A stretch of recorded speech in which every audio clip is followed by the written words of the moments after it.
Nah, itu kumaha sih, entar record, entar enggak. Mutiara. Mem, tadi saya mental, Mem, jadi putus. Baru bisa join lagi. Oke. Iya, iya, iya. Boleh, boleh nanti di backup mood sama siapa temennya ya. Iya, Mem. Gitu. Oke, ya. Jadi ini lacrimal glands ya. Ini yang akan mendrainasi ya tears atau air mata ya. Nanti bisa ke nasal cavity atau ke ujung dari mata Anda. Fungsi utamanya sebenarnya adalah moistening atau melumasi. Ya, selain itu juga dia sebenarnya punya lisozim ya, enzim yang bisa membunuh bakteria yang masuk ke mata kita. Jadi fungsinya air mata itu sangat bervariasi. Jadi jangan khawatir menangis, jangan khawatir mengeluarkan air mata. Cia. Ya, anak laki-laki juga boleh loh mengeluarkan air mata, boleh nggak?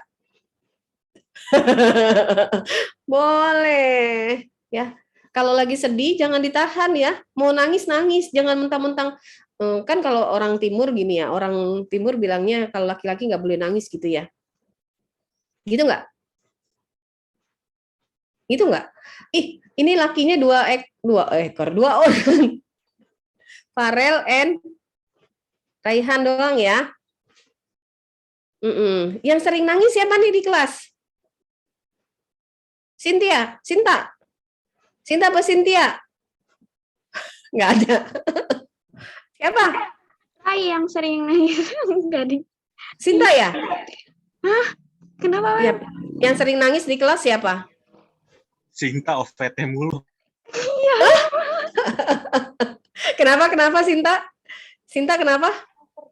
Cinta. Overthinking. Oke. Saya sebenarnya hanya nebak tadi.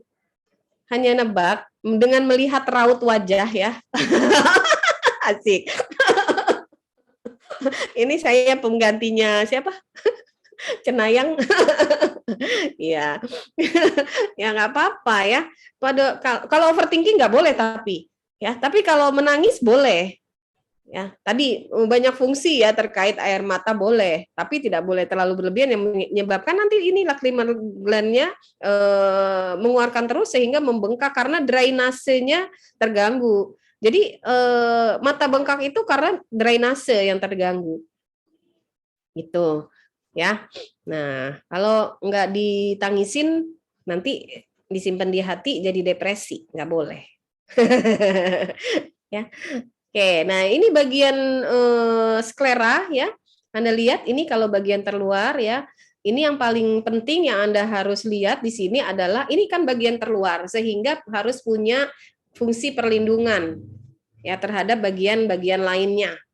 Ya, terus di sini ada juga yang akan menggerakkan yang terikat apa otot-otot yang terikat di bagian sklera ya muskulus superior dan inferior, berarti superior yang atas, yang inferior yang bawah ini superior atas, ini inferior yang bawah yang akan menggerakkan bola mata Anda ke atas, ke bawah, kanan, kiri gitu.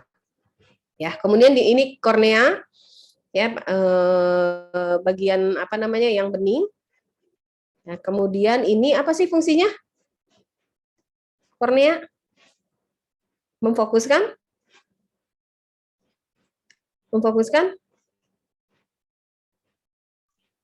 Cahaya yang masuk ya, Mem. Iya, ini pertama kali kornea itu sebelum pupil ya.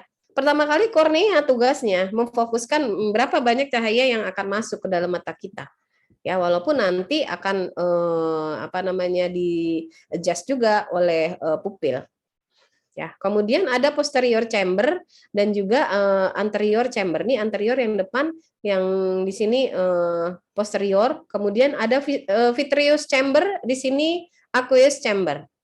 Ya, di anterior ini ada aqueous, yang di sini ada vitreous. Nah, yang vitreous ini nanti mudah-mudahan ada ya. Di sini cairan ya yang akan membentuk bola mata.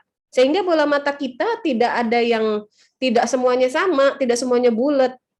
Bulat tuh benar-benar bola ya. Tapi ada yang sedikit apa namanya? Oval. ada yang bulat, ada yang sangat oval. Yang nantinya walaupun lensanya benar, walaupun lensanya tidak bermasalah, tapi bisa jadi bayangan jatuhnya tidak sesuai karena bentuk bola mata yang tadi yang tidak tidak memfokuskan bayangan masuk ke retina. Gitu ya. Kemudian ada badan siliar ya. Yang di sini ada berbagai jaringan dan juga badan-badan siliar otot ya. Nah, ini kalau Anda lihat yang nanti badan siliar itu juga fungsinya itu untuk mengatur kontraksi dan dilatasi dari pupil. Oke, nah ini Anda sudah paham, saya rasa pupil bagaimana dia punya dua jenis otot ya. Otot yang untuk kontraksi dan dilatasi. Ya, di sini circular muscle, yang ini radial muscle. Jadi kalau circular itu mengecil, membesar gitu ya. Kalau radial memendek, memanjang. Gitu. Jadi kalau circular, kontriksi, dilatasi, radialnya saat dilatasi ini memendek.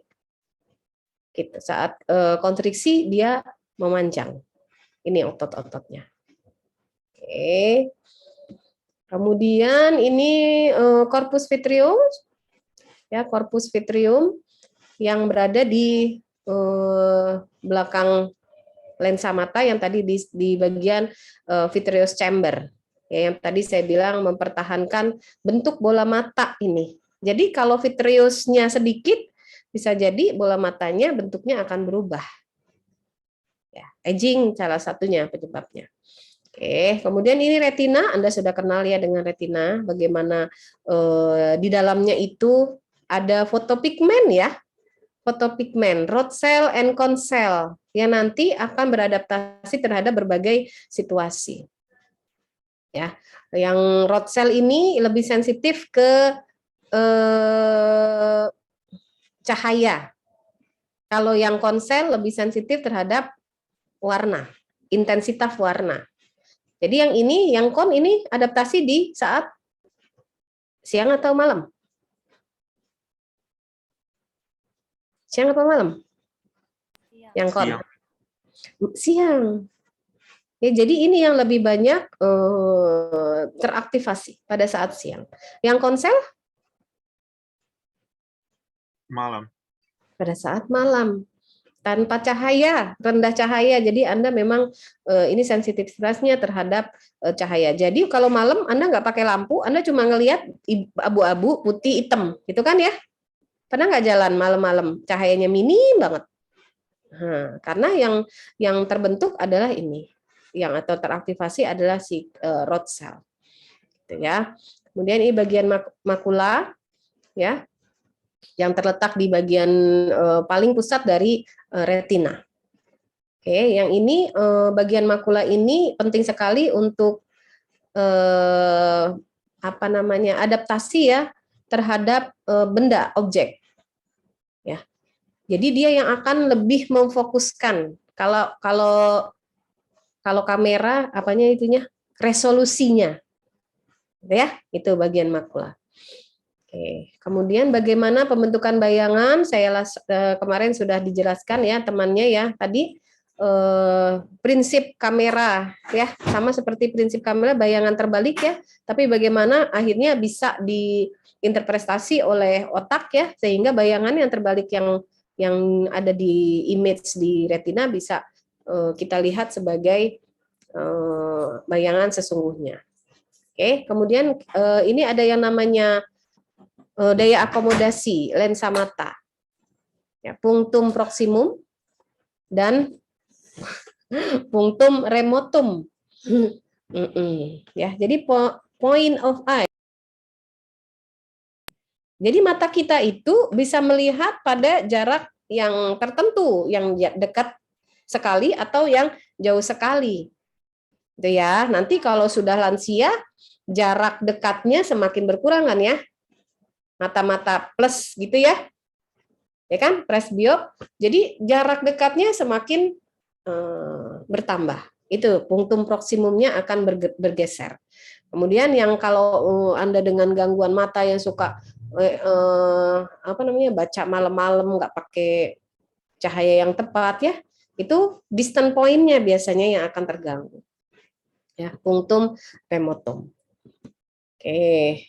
Bagaimana pada saat kita melihat benda dekat dan benda jauh? Yang paling Anda perhatikan adalah bagaimana lensa itu akan berkontraksi atau berelaksasi. Kalau pada saat melihat dekat, Anda rasakan nggak lelah, capek? Ini gini, nih, liatin nih, gini. Coba liatin nih, tangan. Anda capek nggak matanya? Capek kan? Nah, itu menandakan bahwa terjadi kontraksi yang sangat maksimal di lensa mata. Nah, kalau kita lihat jauh, ya, itu kan santai kan ya matanya ya, sehingga di situ yang terjadi adalah relaksasi lensa. Ini pada saat kontraksi lensa itu akan menebal, sehingga tadi tekanannya sangat tinggi. Pada saat dia relaksasi dia akan menipis, ya.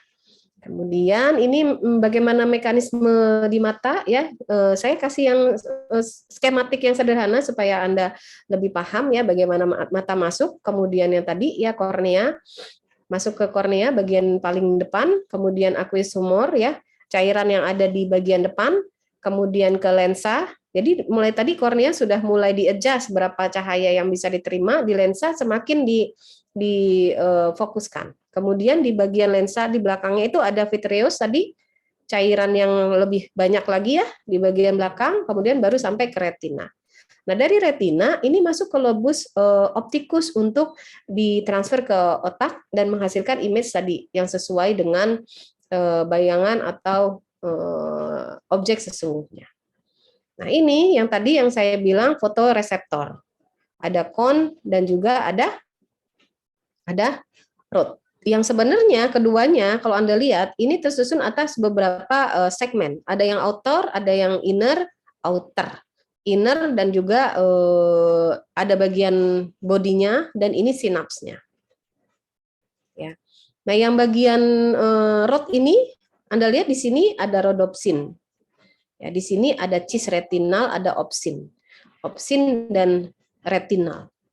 Ya, ini bagian cis ini yang nanti yang akan berubah, yang kalau Anda opsin ngomongnya apa sih itu? Kalau Anda makan wortel isinya apa kalau wortel? Retinol, Mem. Bukan, wortel isinya apa? Kandungannya, senyawanya? Karoten. Yes, karoten. Jadi ini adalah retinin dari karoten ya, yang tadi asalnya dari beberapa sumber. Ya, sehingga itu sebabnya kok makan wortel kok bisa membantu penglihatan ya. Itu kan? Nah, itu karena dia menyusun tadi segmen-segmen pada sel konus, sel kon. Tuh ya. Jadi di sini. Oke, ini Anda lihat ya 3 warna utama. Ya, 3 warna utama, biru, hijau, dan merah. Oke, jadi konus itu ada 3 jenis ya. Yang short itu biru, yang middle hijau, yang long wave-nya itu merah. Jadi bukan merah, kuning, hijau. Ya, tapi warnanya adalah merah, hijau, dan biru. Oke. Ya, tadi fotoreseptor yang tadi bertanggung jawab untuk penglihatan terhadap warna dan juga pada saat black and white tadi, vision in the dark. Oke, ini sel fotoreseptor bagiannya, ini masih bagian oke.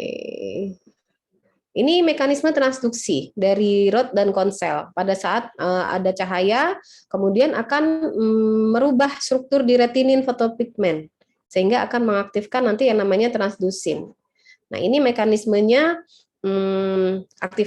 deaktivasi, ya, dengan fosfodiesterase aktivasi. Kemudian siklik GMP-nya akan dilepaskan sehingga akan menutup kanal. Ini polarisasi, hiperpolarisasi kemudian setelah itu. Kalau misalnya kanalnya tertutup, maka akan terjadi hiperpolarisasi. Sehingga akan menurunkan transmitter di tiap sinap. Ini barulah akan memberikan respon ya ke sel-sel saraf. Oke. Nah, ini ada pigmen ya yang merupakan pigmen hitam. Namanya melanin, Anda sudah kenal kan ya.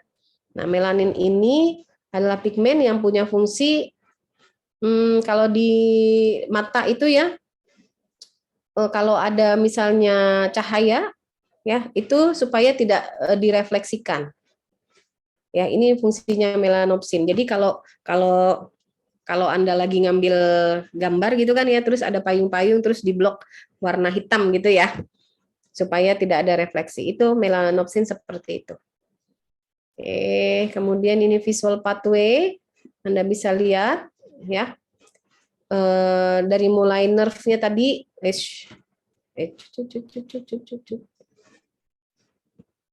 bandel.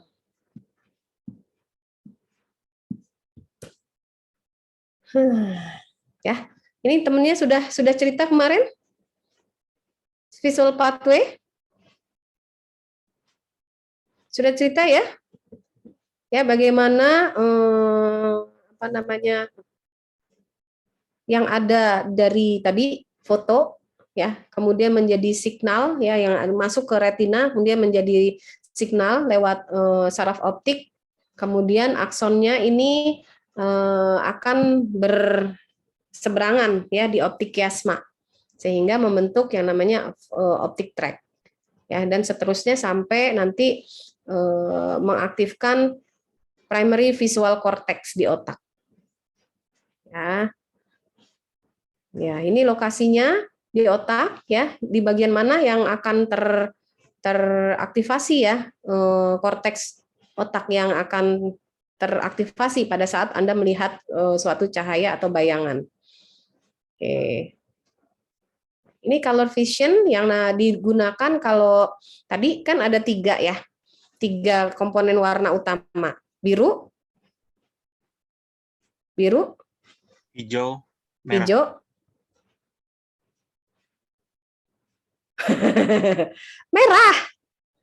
merah. Ya, nah ini nanti diidentifikasi sebagai kalau Anda pernah dengar buta warna parsial atau buta warna total. Jadi kalau buta warna parsial kemungkinan dia hanya dari 3 ini saja yang dia tidak bisa mensensing warna. Jadi kalau tesnya itu pakai buku Ishihara, pernah dengar Ishihara tes? Buku doang dikasih apa namanya angka ya, tapi itu ada di dalam bulatan warnanya berbeda. Kalau misalnya Anda buta warna ya semuanya ya, berarti Anda cuma lihat ini nih hitam putih, nggak bisa lihat warna. Ya, kalau yang dikromasi itu berarti Anda buta warna 2 jenis tadi, warna dasar. Jadi kalau yang seperti ini hanya biru ini. Ya, ini dikromasi. Kalau trikromasi, ini Anda bisa lihat jelas 3-3-nya. Jadi ini semua warna kelihatan kan ya, merah, biru. Nah, hijaunya ada juga sedikitnya, hijaunya agak biru-biru. Beda. Ya, dengan ini beda. Ya, ini trikromasi.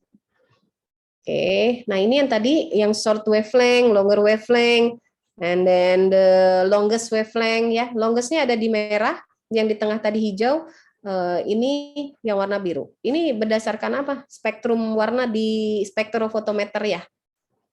Pernah tahu kan ya spektrum warna di spektro? Udah belajar kan ya? Ya, ada berapa di range berapa nanometernya? Nih.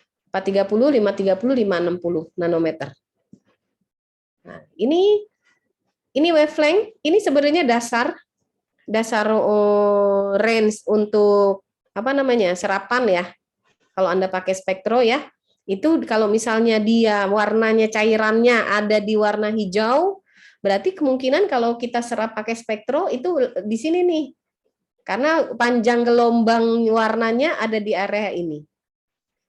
Gitu. Jadi setiap warna itu punya panjang gelombang.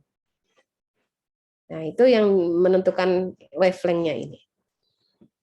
Ya. Oke.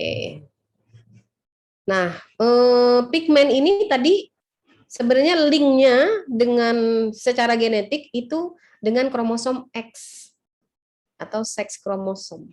Ya, jadi ini penting sekali X kromosom ini.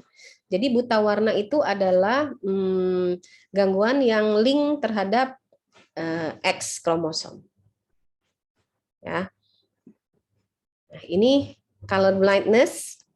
Kalau ini XNP, kemudian ini yang kemungkinan anaknya male dominan. Coba lihat, coba kita lihat.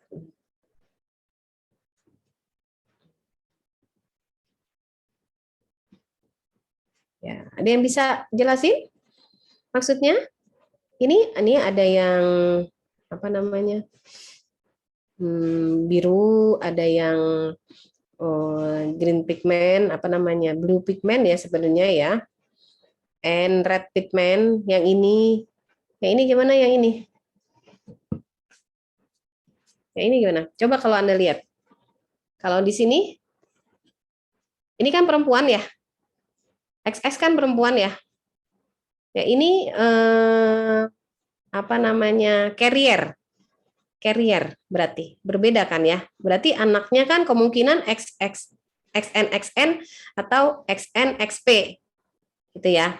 Nah, ini berarti kalau misalnya orang tuanya yang perempuannya ini karier, kemungkinan anaknya juga karier satu. Tapi masih kemungkinan punya anak yang normal, artinya tidak buta warna. Ya, ini cerita tentang buta warna.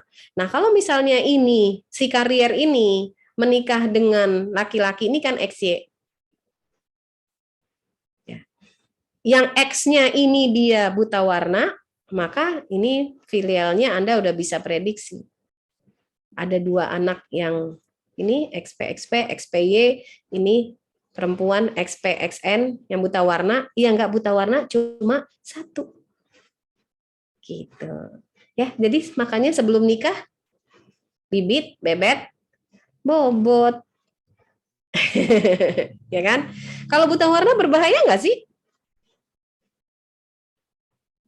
Buta warna berbahaya nggak? Ini nggak usah. Buta warna berbahaya nggak? Hah?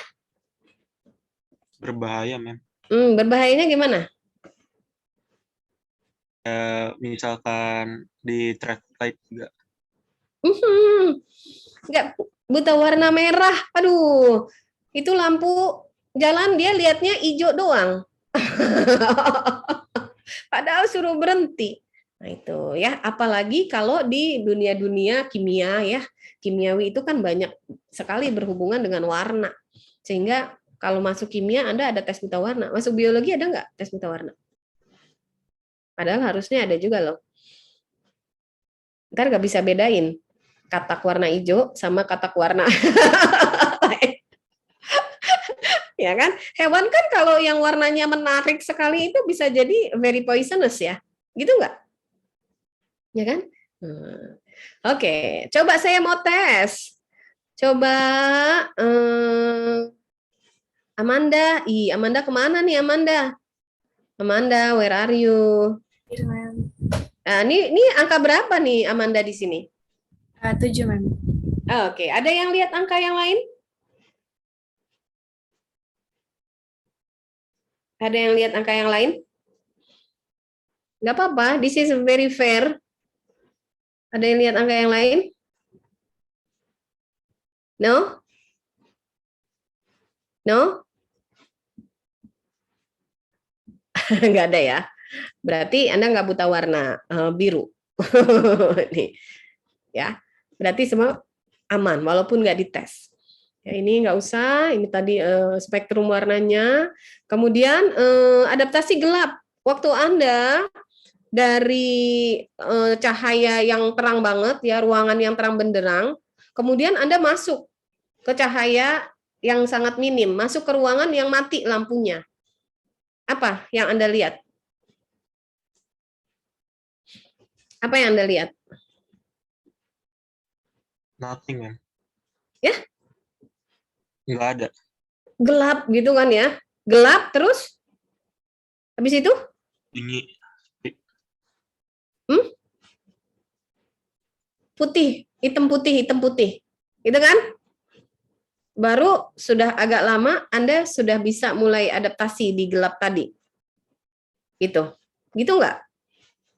Nah, itu karena tadi pigmennya itu terdegradasi. Pigmennya tadi kan ada yang cons, ada yang apa lagi? Rot ya. Ada fotopigmen di situ. Nah, itu terdegradasi sehingga pada saat Anda keluar dari ruangan yang bercahaya, misalnya ruangannya itu warnanya ungu, terus Anda pindah ke ruangan sebelah yang nggak dinyalain lampunya, Anda nggak lihat warna ungu karena tadi akan terdegradasi. Ya, ini namanya adaptasi gelap. Nah ini ya, ini bagaimana mekanismenya. Oke, nah sama seperti waktu Anda dari gelap ke terang, bisa langsung lihat nggak? Bisa langsung lihat nggak?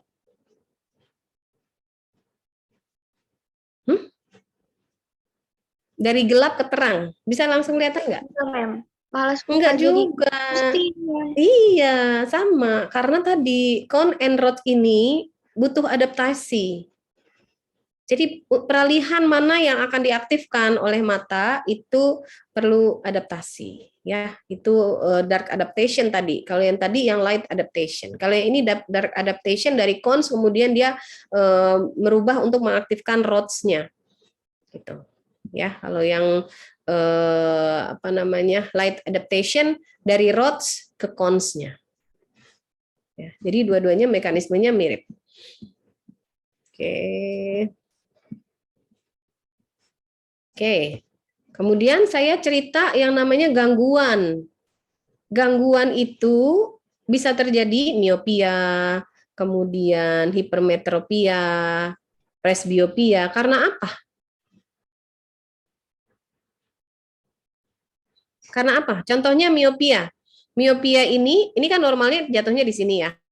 Kalau miopia berarti dia jatuhnya di depan retinanya. Ini kan retinanya. Ini jatuhnya di depan. Karena apa?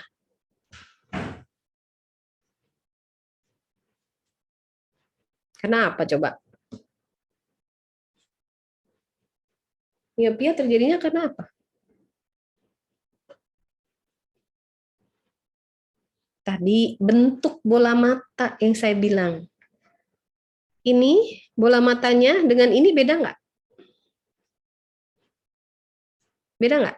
Ya jadi tidak selalu gangguan mata itu karena lensanya.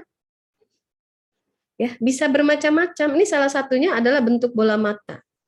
Ya, bola matanya ini lebih memanjang sehingga bayangannya nggak jatuh di retina.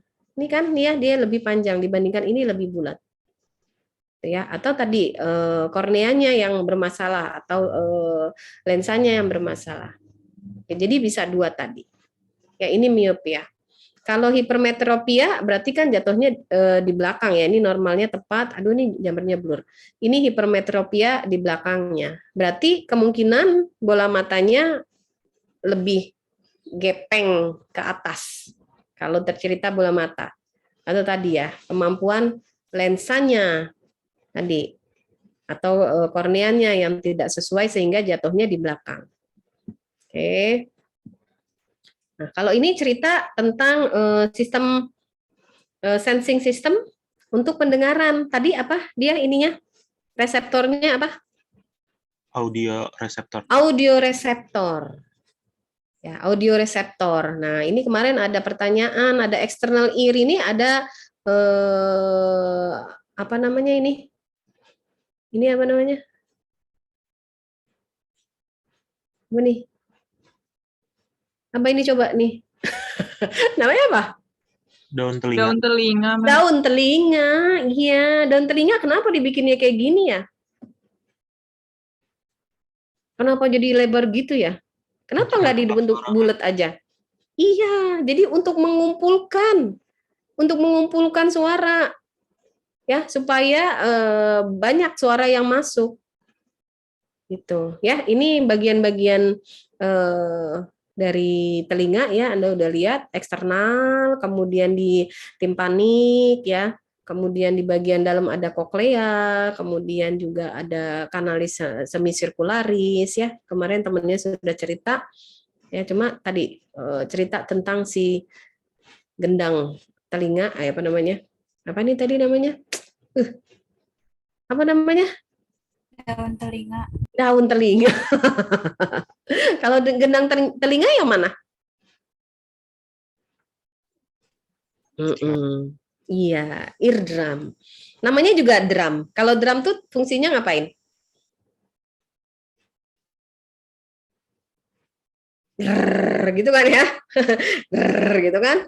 Kalau lagi apa tuh azan beduk, grrr, gitu kan? Supaya apa? Menabuh supaya getarannya ini sampai ke tulang-tulang ini. Gitu. Ya, jadi dari audio ya itu kan gelombang, ya, getaran yang diperbesar supaya bisa sampai ke tulang-tulang pendengaran. Ya, nanti cerita kalau misalnya pendengaran itu ada tuli yang sifatnya konduksi. Tuli konduksi. Tuli konduksi itu berarti gangguan di konduksi tadi, audio. Bisa jadi karena gangguan di tulang-tulang ini atau di membran timpaninya tidak bisa optimal gitu ya, memberikan getaran untuk mengkonduksikan audio. Itu tuli konduksi. Kalau tuli persepsi sudah sampai ke sini nih. Ya, ke otak. Auditory nerve, kemudian tidak bisa mempersepsikan suaranya suara kucing. Tapi otaknya nih tidak bisa mempersepsikan. Jadi yang kedengeran suara tikus. Bisa, nah tuli persepsi namanya.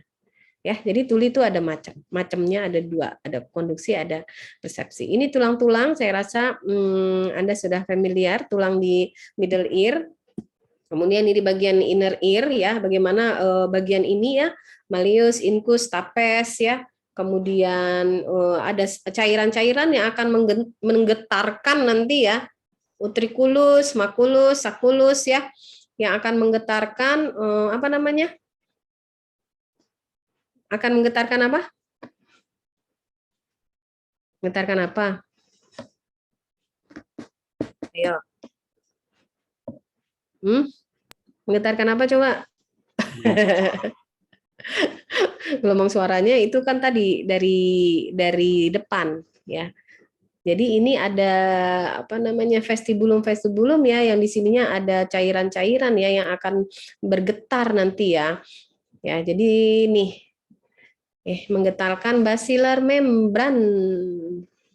Yang ini sehingga ini bisa outer hair, kemudian ada tectorial membran ya yang akan bisa bersentuhan nanti dengan fibers dari saraf apa namanya? Saraf koklear, saraf pendengaran. Itu. Ya, jadi menggetarkan basilar membran dan tectorial membran supaya tadi getarannya sampai ke saraf. Gitu. Oke, ini cairan tadi perilim, endolim ya, yang punya juga fungsi keseimbangan. Ya. Jadi kalau Anda jalan gitu ya, kenapa di mobil ada apa itu namanya? Kalau di mobil apa sih namanya? Balon gitu yang ngembang. Apa namanya? Apa Airbag. Airbag. Oh, ya. Airbag. Ya. Kenapa ada airbag di mobil coba? Kenapa ada airbag? Ada nggak gambarnya ya? Dapat picture. Ada nggak? Ada idea nggak? Kenapa ada airbag? Meminimalkan benturan. Meminimalkan benturan. Kenapa dipikir akan terjadi benturan? Ayo, kenapa yo?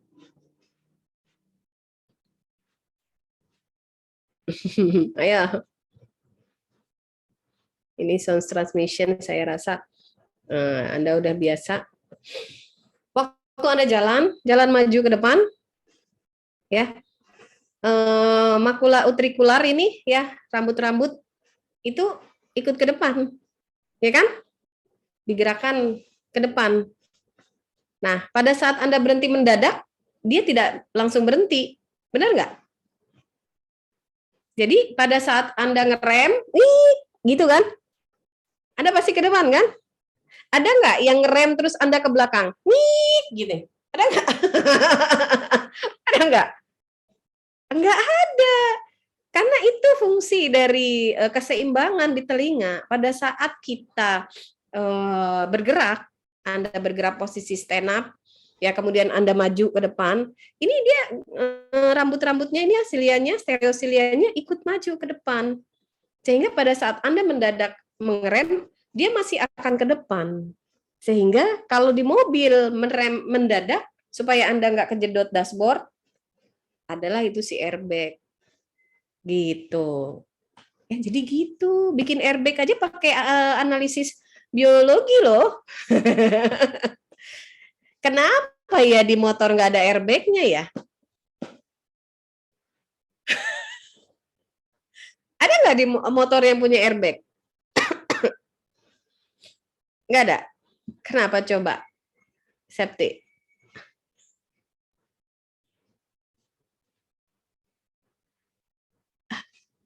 Ayo, Sep.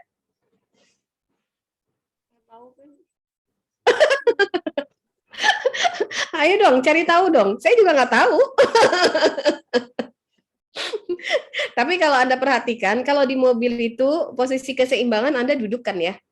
Sehingga Anda tidak berusaha untuk menyeimbangkan kanan kiri gini kan ya. Enggak kan? Tapi kalau motor kan Anda harus menyeimbangkan kan? Gitu. Jadi kalau pada saat ada airbag enggak kejedot ke depan, Anda tetap akan jatuh kan? Gitu. Nah, itu mungkin lebih berbahaya pada saat ada airbag, akan terpental ya, karena nggak ada nggak ada batasannya gitu. Ya kan? Gitu nggak logikanya? Lagi ngerem di motor, ada airbag, push gitu kan. Langsung kepental 5 kilo. Ya bahaya dong. Oke. Nah, ini namanya masking ya. Kadang-kadang ada orang yang mendengar tapi lama-lama semakin meredup sehingga sampai nggak dengar. Padahal itu suaranya tetap. Nah, itu yang namanya efek masking. Jadi sound decrease karena dia makin lama makin tidak bisa mendengar tadi. Yaitu terkait dengan saraf sebenarnya. Jadi dia bisa mendengar tapi hanya untuk waktu tertentu saja. Oke. Ini anomali of hearing, ini terkait daun telinga. Kemudian tadi yang saya bilang tuli ya, konduksi dan sensori. Ini apa bedanya? Kemudian bisa juga terjadi obstruksi ya. Obstruksi di telinga tengah terutama. Ya sehingga jadi tuli temporer. Kebanyakan apa? Kotoran telinga. Ya, atau infeksi-infeksi yang menyebabkan telinga tengah itu inflamasi. Ya, yang kita kenal otitis. Otitis bisa eksternal, bisa medial. Oke. Ini middle ear. Ini bentuknya nih, timpani. Kalau sudah robek, nih. Kalau sudah robek, ini nih tadi di telinga mana nih, timpani?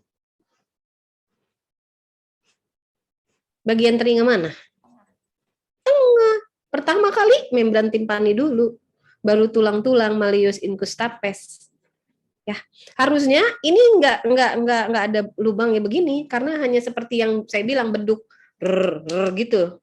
Ya, tapi karena perforasi, karena infeksi, ini bisa jadi seperti ini.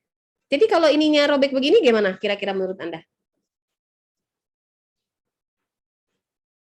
Gimana? Kalau timpaninya perforasi atau robek begini? akan optimal nggak getaran yang dia sampaikan ke malleus incustapes. Nah, sehingga terjadilah tuli. Tulinya karena kerusakan membran timpani. Kalau rusak bisa diperbaiki lagi nggak? Sebentar ya.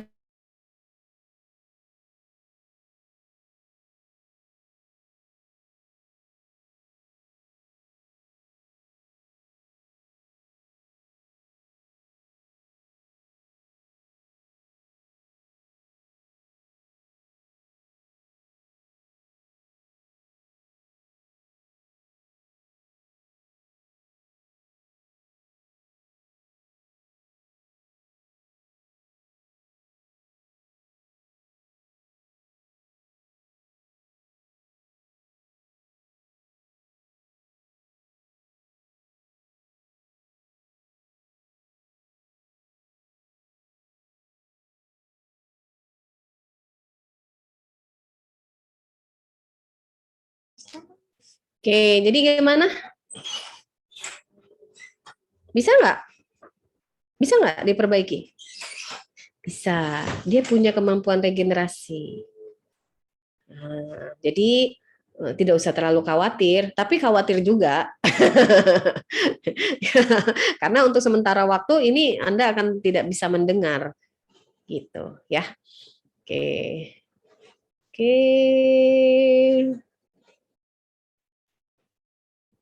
Ini yang saya bilang tadi, food sensing. Ya, bagaimana ada papila-papila di situ yang bekerja sama dengan siapa?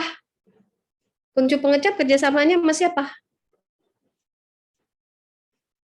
Kerjasama sama siapa? Saliva. Saliva. Tanpa adanya bantuan saliva, dia tidak bisa teraktivasi. Ya, jadi pada kondisi tertentu, waktu Anda sakit, ya Anda tidak menghasilkan saliva yang adekuat, Anda nggak bisa ngerasain. Kalau Anda flu, ya kelenjar salivanya terganggu. Jadinya semua makanan rasanya hambar gitu kan? Benar nggak? Karena apa? Karena apa? Kenapa tadi? Papilanya, kuncup pengecapnya tidak teraktivasi. Gitu. Ya, ini muscle dari lidah. Lidah Anda bisa digerakkan nggak? Bisa ya. Bisa segala arah ya. Ada yang sampai lidahnya bisa apa coba? Gimana itu? Bisa sampai bentuk huruf U gitu bulat ya? Ya kan? Nah, itu karena ada glossus, ada otot-otot. Kalau ototnya sangat kompleks kerjanya, dia bisa sampai yang dia bolak-balik. Ada yang gitu nggak di kelas ini? Ada nggak yang lidahnya bisa? Salma Cut Desi, Bu. Dia bisa Salma? iya. Coba Salma. Saya mau lihat. Salma Salma. Mana Salma? Oh, on cam, Sal. Salma. On cam Salma. Mungkin Sal. Udah yang di Sal. satu. Masuk berarti Mem suara saya. Oh iya. Masuk suaranya. Siapa? Bentar. Sinta. Salma, Ibu, bukan Sinta. Oh, bukan Sinta, Salma. Ih, suara Apanya, saya Mak? Evo. Kenapa nggak dinyalain, Neng? Kameranya Salma. Bentar, Mem. Oh, 2 device. Error. Oh, Kenapa, Mem? mana Salma? Lidahnya, Sal. Sebentar. Yang kayak gimana? Yang lipet gitu, Mem? Coba, emang bisa kelipet lidah kamu? Bisa. Coba lihat. Ih, sekarang saya nge-freeze nggak? Enggak. Oh, nggak. Yang kayak gini. Saya pin loh ini. Enggak. Bentar, Mem. Nah, coba dilipat sampai dia bisa ngelipetnya ke depan ya. Yang depan, bagian depan ya. Itu Ya. salah satu. Iya, itu otot bagian depannya sangat sangat diversif banget itu, Sal. Nah, itu ya. Jadi setiap orang punya kekhasan ciri sendiri. Terkait genetik juga sebenarnya. Ya, jadi ada beberapa yang bisa seperti itu. Sama seperti apa namanya? Kalau anak kecil ya bisa sampai kayak lentur kayak apa? Kayak karet ya. Nah, itu bisa karena gen. Nah, itu muscle of tone. Mana sih? Oh, nggak keluar, gengs. Share screen saya kenapa nggak keluar? Mana dia? Wait.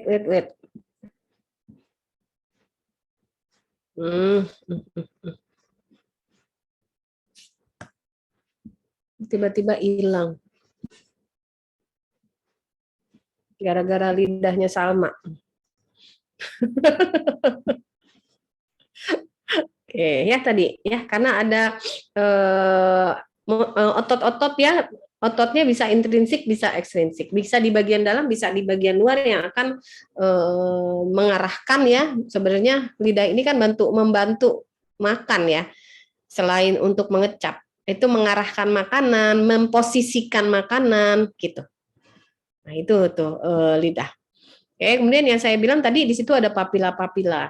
Ya, kuncup-kuncup pengecap, Anda sudah tahulah ini. Ada foliata, fungiformis, circumvallata, ya. Itu yang semua punya fungsi-fungsi khusus. Nah, ini taste bud, ya.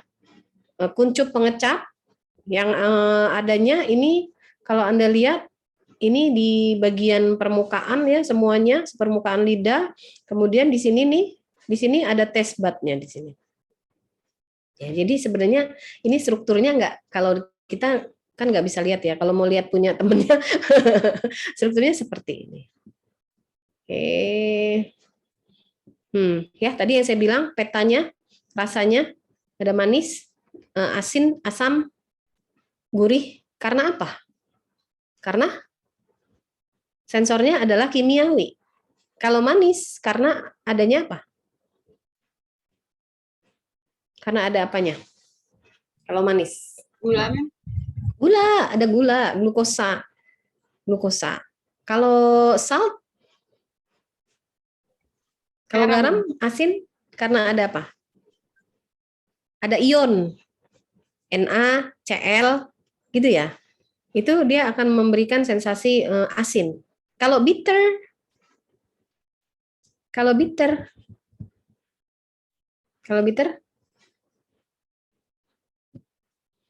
pahit. Sensasi ini terhadap beberapa senyawa metabolit kalau di tanaman seperti alkaloid contohnya. Kalau tanaman pare pahit enggak? Nah, itu ada alkaloidnya, senyawa kimianya. Kalau kina itu ada alkaloidnya tapi sintetis gitu. Yaitu bitter. Kalau asam, jeruk karena ada apanya? Karena ada apanya? Jeruk. Terus apa lagi yang asam? Yang asam apa lagi? Jeruk. Apa lagi? Yakult, Mem. Yakult. Karena ada apa kalau asam? Yang bikin dia asam itu adalah H plus-nya. Hidrogen. Tuh, ya. Jadi bukan vitamin C aja. Hidrogennya. Ya, kemudian ada umami. Yang umami ini itu karena ada glutamatnya.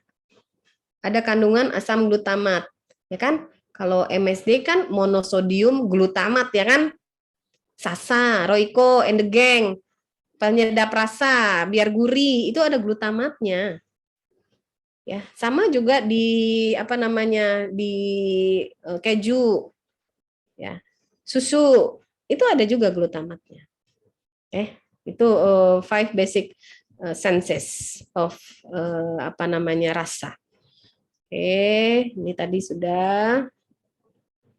Ya, kemudian ini bagaimana mekanismenya? dari mulai lidah, kemudian dibawa ke medula oblongata, nih lewat medula oblongata, kemudian pons, kemudian ke korteks untuk apa namanya indera perasa. Ini tetap lewatnya di sini glosopharyngeal, ya nervusnya, sarafnya glosopharyng yang menggerakkan lidah ya, yang ada di lidah, sama fasial wajah. Jadi itu saraf yang akan mengantarkan responnya tadi ke otak. Oke. Kemudian nah ini miracle fruit katanya. Berries itu ya. Karena ada campuran sour and sweet gitu ya. Jadi ada beberapa yang punya seperti itu. Oke, ini salah satu reseptor ya yang ditemukan namanya miraculin ya yang akan bergabung dengan tes reseptor di lidah kita. Ya, ini beberapa gangguan, saya rasa kemarin sudah. Ya, sekarang ke penghidu. Kalau penghidu berarti itu ada olfactory bulb yang paling penting ya. Organ fungsionalnya itu adalah olfactory bulb. Kalau tadi adalah kuncup pengecap. Ya, kalau ini olfactory bulb. Ya, ini outer nasal yang Anda bagi dua ya, hidungnya pasti ada ini kolumnanya. Kemudian selain itu ada sebenarnya ini ada sistem imunnya juga ya di hidung kan ya. Lewat rambut-rambut silia. Kemudian ini bagian hidung yang akan berhubungan juga dengan faring sehingga ada yang namanya orofaring ya, berhubungan dengan sistem pernafasan. Oke, kemudian di sini nih ada turbinet di sini sebenarnya. Ya, ada bagian-bagian seperti tulang-tulang rawannya ya di sini ya, di dalam hidung kita nih di sini. Ya, kemudian sekarang itu yang terbaru tuh yang saya cerita, saya mungkin pernah cerita di kelas ini. Ada yang namanya organ vomeronasal yang kalau di katak, di tanaman, di hewan itu sudah terkenal ya vomeronasal. Di manusia itu juga ada vomeronasal organ di bagian sini nih, dinding-dinding dari hidung. Ya, yang tadi sifatnya sebagai apa?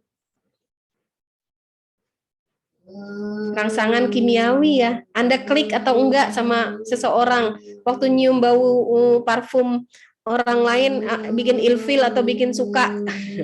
Tuh. Itu vomeronasal organ yang kerja. Karena nanti terus dikaitkan dengan psikologis.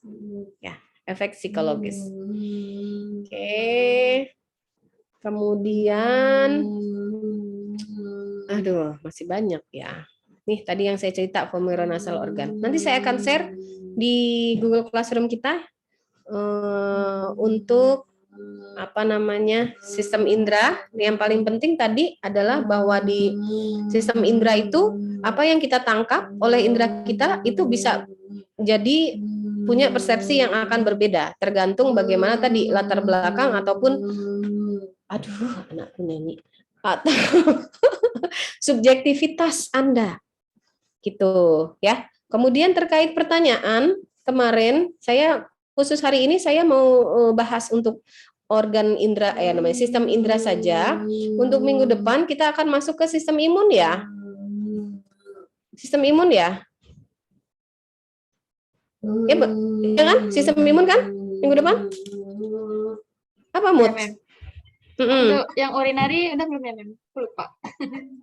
Iya, makanya nanti kapan ingatkan saya deh. Ya.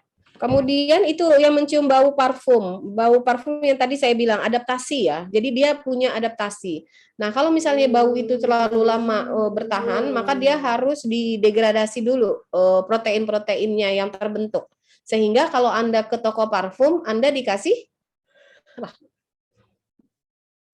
Anda dikasih apa? Ini habis nyobain parfum gitu kan ya di selembaran gitu kan ya. Terus dikasih selembaran lagi langsung suruh nyium nggak? Enggak. Dikasih apa? Kopi. Kasih kopi enggak? Iya, Mem, biar netral. Iya. Jadi itu menetralkan dengan cara tadi mendegradasi protein pembau tadi ya yang dihasilkan dari bau yang kita tangkap sehingga jadi netral. Anda waktu nyium bau yang lain langsung diterima bau yang lain. Gitu. Jadi kalau Anda udah lama, ada yang tinggalnya lama misalnya ya di mana namanya? Tempat pembuangan sampah akhir gitu misalnya ya, dekat-dekat situ, kan Anda sudah teradaptasi ya. Kalau mau baunya cepat hilang, kalau mau keluar, Anda sering-sering bawa kopi. Gitu. Ya, itu yang terkait pertanyaan. Kemudian banyak juga pertanyaan terkait kemarin apa namanya? COVID ya, ketidakmampuan untuk apa? Menghidu ya. Itu ya. Kemudian selera makan tadi, selera makan gimana? Jawabannya gimana nih terkait selera makan? Selera makan tuh karena apa sih? Anda punya selera makan karena apa sih?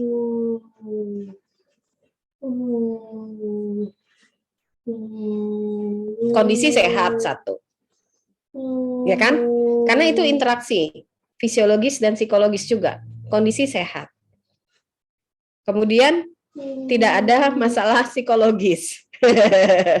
Kalau lagi bete, lagi stres, ada yang selera makannya naik, sangat meningkat. Nanti kerjanya ke gibrelin, ya, di apa namanya sistem pencernaan, ngerasa lapar terus, bisa jadi seperti itu, stres atau tidak bisa makan atau apa mengurangi makan sama sekali, ya itu tadi terkait selera makan, ya. Kemudian kalau misalnya ini jawabannya apa sih kemarin papila-papilanya ya. Kalau papila-papilanya itu tidak terkait ke selera, tapi terkait ke sensitivitas ya terhadap rasa. Tidak ke selera ya.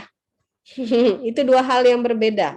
Oke? Kalau sensitivitas, kamu dikasih, ada kan orang yang garamnya dikit aja udah bisa ngerasain asin banget gitu kan? Ada kan?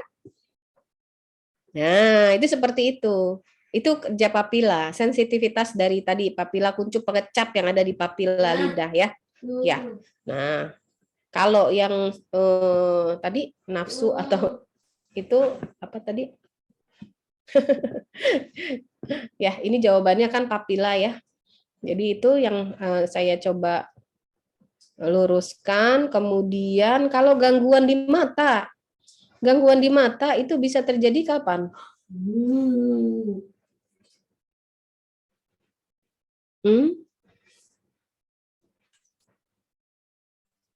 Bisa terjadinya kapan gangguan mata? Bisa nggak bayi punya gangguan penglihatan? Bisa lah, ya kan? Kenapa kira-kira gangguan penglihatan pada bayi? Kenapa kira-kira? Kurang vitamin A, Mem. Tadi pigmen, ya kan? Gangguan penglihatan kan bisa dalam bentuk gangguan warna, gangguan melihat benda, gangguan mempersepsikan benda. Tadi ya, jadi harus lebih spesifik. Kalau gangguan terkait warna berarti pigmen. Kalau gangguan melihat benda tadi yang fungsinya memfokuskan dari mulai kornea dan apa? Pupil. Aduh, udah mulai berisik di rumah. Udah emaknya belum masak.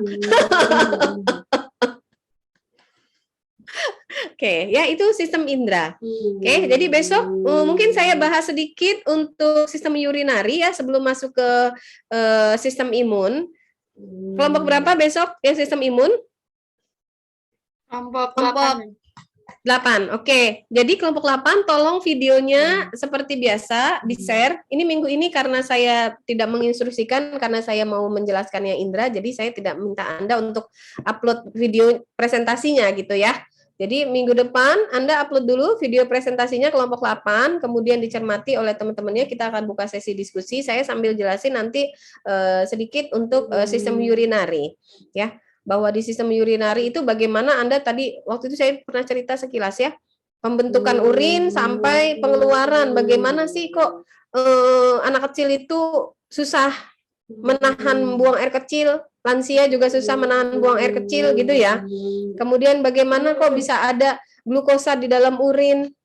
Gitu ya, mekanisme-mekanisme seperti itu. Oke, ada yang mau ditanyakan?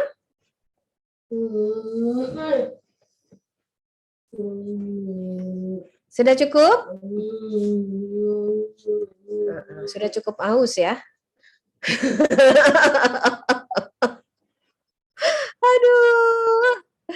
Oke. Oke, kalau tidak ada pertanyaan, saya cukupkan untuk pertemuan hari ini. Jangan lupa minggu depan. Kemudian untuk tugas Anda, untuk kemarin kan saya sudah minta untuk first draft of review paper ya.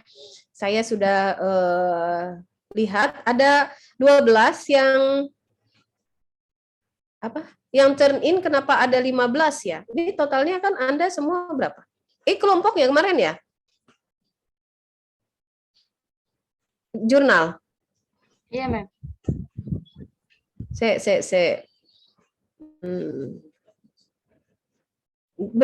Berapa kelompok? Ada 8 total. Ada 8. Oke, 1 2 3 4 5 6 7. Baru 7 nih karena kayak Amalia ini attachment-nya itu nggak kebaca. Amalia, Anggraini, Putri, Raihan, Rizka, Salma, Safina, Tias itu attachment-nya tidak terbaca. Mungkin itu Mem yang satu kelompok udah mark as done. Oh, udah ada yang upload. 1 Iya. 2 3. Oh, baru 7 soalnya. Berarti ada nih kelompok 1, kelompok 6, kelompok 2, kelompok satunya dua. Sama kelompok berapa? Nih, karena saya nggak bisa identifikasi nih. Tadi dulu, ini 5, ini 8. Salma kelompok. Yes. Yes. Oh. Aduh, nggak ada nama kelompoknya lagi nih. Tolong dilengkapi ya, nama kelompoknya ya. Dan nama anggotanya, jadi saya bisa identifikasi nih misalnya ini kelompok berapa siapa aja gitu. Oke? Baik, Mem. Ini yang udah Berarti masuk baru. di submit ulang berarti, Mem. Iya, yang sudah masuk ya silakan dilanjut untuk draftingnya. Tapi dicek lagi ya. Ini kan belum ada nama jurnalnya. Tolong diberikan ke saya nama jurnal yang Anda target sehingga saya bisa cek template-nya. Gitu ya. Untuk keyword nih contohnya nih kelompoknya Cynthia, untuk keyword itu keyword minimal 3, maksimal 5. Gitu ya. Jadi untuk semua nanti coba dilihat lagi draftnya, outline-nya. Kemudian bisa langsung mulai ke drafting setelah ini. Oke, nah yang belum ada kelompoknya silahkan dilengkapi. Ya, jadi bisa, kan saya nggak kasih deadline itu kan ya di Google Class kan? Saya nggak kasih deadline kan itu? Saya kasih deadline nggak? Enggak ada, Mem. Iya, jadi mungkin bisa disubmit oleh anggota anggota kelompok yang lain. Anda ini aja nama filenya revise outline ya, biar saya gampang identifikasinya. Oke? Revise outline. Oke? Oke. Untuk drafting saya tunggu 2 minggu ya. Untuk draft pertama ini kan baru outline kemarin. Untuk draft pertama dan juga jangan lupa nama jurnalnya. Saya tunggu 2 minggu. Oke. Silahkan upload di Google Classroom. Draft pertamanya. Oke, saya akhiri pertemuan sore ini. Yes.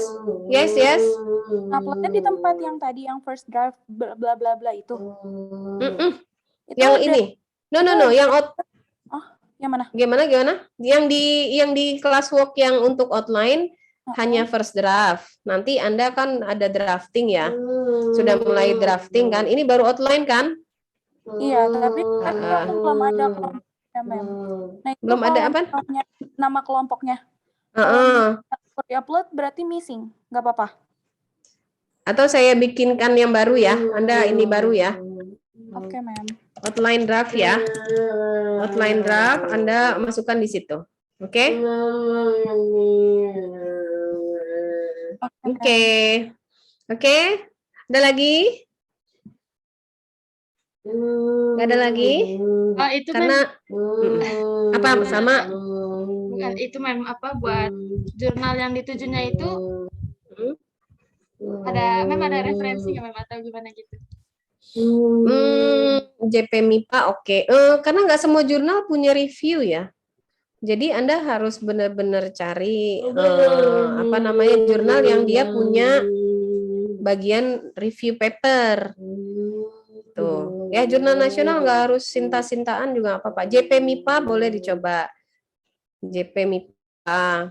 Kemudian yang punya review itu sebenarnya kemarin JTBB Journal of Tropical Biodiversity, tapi agak berat karena itu Q4 Scopus, jangan. Jurnal Sinta 1. Jadi Anda Sinta yang Sinta 6 aja atau jurnal nasional yang belum Sinta nggak apa-apa. Oke? Yang penting udah terindeks Google Scholar misalnya. Jadi nanti kalau ada submit dan itu dia publish, Anda sudah punya rekam jejak di Google Scholar. Sebagai penulis. Cie. Ada yang sudah punya artikel? Nggak ada? Mau punya artikel? Mau punya hak kekayaan intelektual? Hubungi saya di 08. Enggak. Jadi saya mungkin udah pernah cerita kita punya research group ya. Saya rasa Anda waktu Anda kerja misalnya CMC atau apa KSP kan Anda lakukan ya kegiatan lapangan kan ya. Anda menganalisis data kan ya. Itu saya sering sekali kasih masukan ke kelompok studi. Data-data itu Anda ramu jadi tulisan, dicoba dipublish. Gitu. Selain bisa dipublikasi, Anda buat posternya. Nanti bisa diajukan di hak kekayaan intelektual sama dosen pembimbingnya. Gitu, ya. Kalau mau info lebih lanjut boleh nanti tanya ke saya atau tanya ke Kak Siska. Siska kakak kelas kalian ya? Kakak kelas kan? Nggak tahu. Siska Aprilia. Satu kelas, Mem. Nah iya, tanya Mas Siska tuh dia udah banyak tuh hakinya. Satu angkatan ya Mas Siska ya. Oke. Ya, jadi seperti itu ya. Jadi mulai dari awal Anda belajar nulis. Karena saya nggak tahu di kedepannya apakah nanti ada kewajiban untuk publikasi atau tidak. Tapi dari mulai perkuliahan seperti ini, Anda kan dikasih proyek-proyek ya untuk publish. Dari situ Anda akan belajar menulis. Gitu ya. Oke. Kompor sudah menunggu saya akhiri. Selamat sore. Assalamualaikum warahmatullahi wabarakatuh. Waalaikumsalam warahmatullahi wabarakatuh. Terima kasih, Mem. Oke.